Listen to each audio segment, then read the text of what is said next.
Hey y'all, let's get into it. Today we're going to talk about waxing versus sugaring. Guys, I'm back. So I know it's been a while since I've done a video for y'all, but literally I've moved, I've packed and moved again. I've started a new job. My son started daycare. It has been like a complete and total whirlwind of things happening. This is the new place, furniture free. My cushions are on the floor, my couch is in storage, but it'll be all in here probably by Monday or Tuesday. By the time y'all see this video, it'll be decorated and furnished. I wanted to come to y'all because I started a new job at a different spa here in Georgia. It's in Paulding County in Hiram, Georgia, and it's called Berry Fresh Sugar. I learned the sugaring method for removing hair. If you know me from Texas or previous videos, you know that I'm an avid waxer. Like, I get waxed, I wax people. Waxing is my thing, right?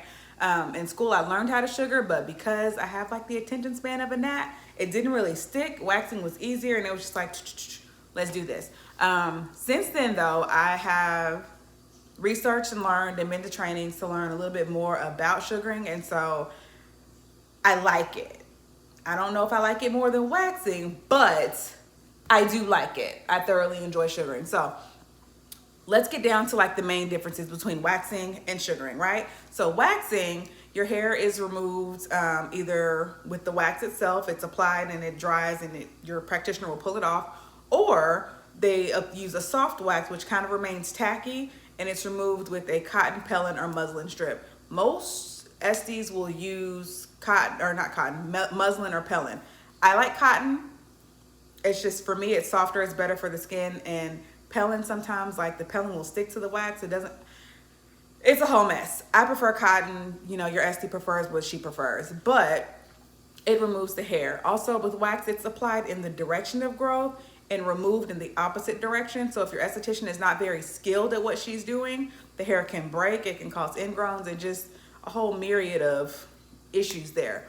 But if your esthetician knows what she's doing, you won't experience a lot of breakage.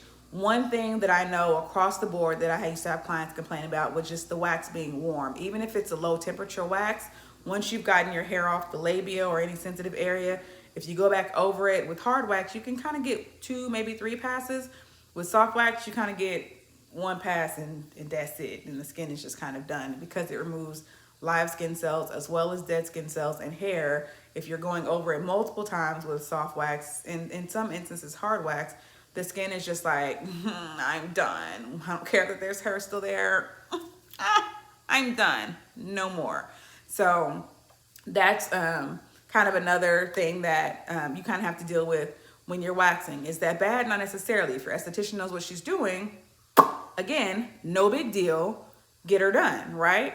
So what I learned with sugaring, on the other hand, is that it only adheres to hair and dead skin cells, which means if you have eczema, if you have skin sensitivity, you can get as many passes as you need to get your hair removed. And I love that. I love that. It's also applied in the opposite direction of hair growth. So your practitioner will mold the sugar in the opposite direction that your hair grows, and then pull it with the direction of growth. So there's less resistance, less breakage.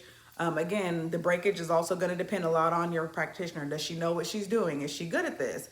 And as long as they know what they're doing, that hair just, it comes out no problem. And there's only 3 ingredients with sugar, right? So it's lemon juice, sugar, and water. Like, that's it. 3 ingredients.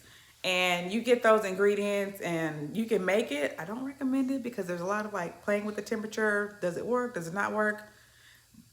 Go get it done, right? Just go get it from a licensed esthetician, get it done. And you can sugar the same places that you would wax. So if you want a Brazilian, you can get a Brazilian done. Underarms, my favorite things to sugar are legs and my underarms and my hoo-ha. Get all those things done. Now my arms, sometimes like I have hair, sometimes I don't. If you look, it's bald right here. I have hair right here because typically if I'm showing my clients how either wax or sugaring works, I'm using this section of my arm and like leaving some hair here so that if I need to dip down here, I have more hair to show them how it works. Is one better than the other? Not necessarily. It really just depends on you. Do you want a more natural experience, or do you mind resins and other things, or resins and other things on your skin? it's really preference, right? The cleanup for wax, if there's wax pieces left, you usually need some sort of oil or cream or something to get it off. With sugaring, because it's sugar based and sugar melts in water, you can spray your skin with water, wipe it off, and you're good to go. There's also the issue of downtime, right? So with waxing, you're out of commission, no sex, no exercise, no sweating for like 24 to 48 hours. Sucks, but it is what it is. But if you have the time, no big deal. If you're not one that is getting waxed to go do something fun, no big deal.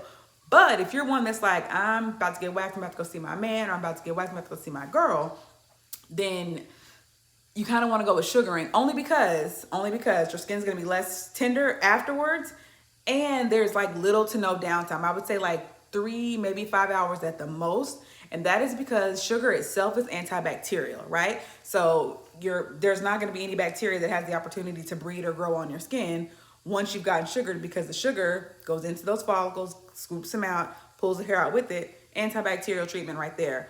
Also, it only adheres to dead skin cells, so your skin is not going to be as sensitive as if you had just wax. So honestly, it's a matter of preference, but depending on what you got to go do afterwards, you might want to consider sugaring. I don't know. I really just wanted to come and give you guys a better idea of, what options you do have versus waxing, because I know like a lot of us, we get waxed because it's normal, it's what we do. Sugaring can be a little bit more expensive, but over the long run, you experience a permanent reduction in hair growth by about 50%. Most clients, after about that first or second visit, it's like half the amount of hair. And if you keep that up, that same reduction continues to occur. So some sugarists or esties will tell you that, your hair is permanently gone. That's not exactly true. It does reduce the amount of hair that grows, though, simply because it's damaging that follicle, which is a good thing in this case. So the hair is not going to come back. Waxing sort of kind of does the same thing, but if you notice, if you're waxing, if you stop waxing it over time, it's going to come right back. And that's okay too. It's just a matter of what you are able to keep up with and what fits into your schedule and what fits into your lifestyle. I hope this has been helpful. Again, you can come see me at Berry Fresh Sugar in Hiram, Georgia, Paulding County. I would love to get you sugared or waxed, or just get you some more information about skincare in general. Thanks for tuning in. Bye.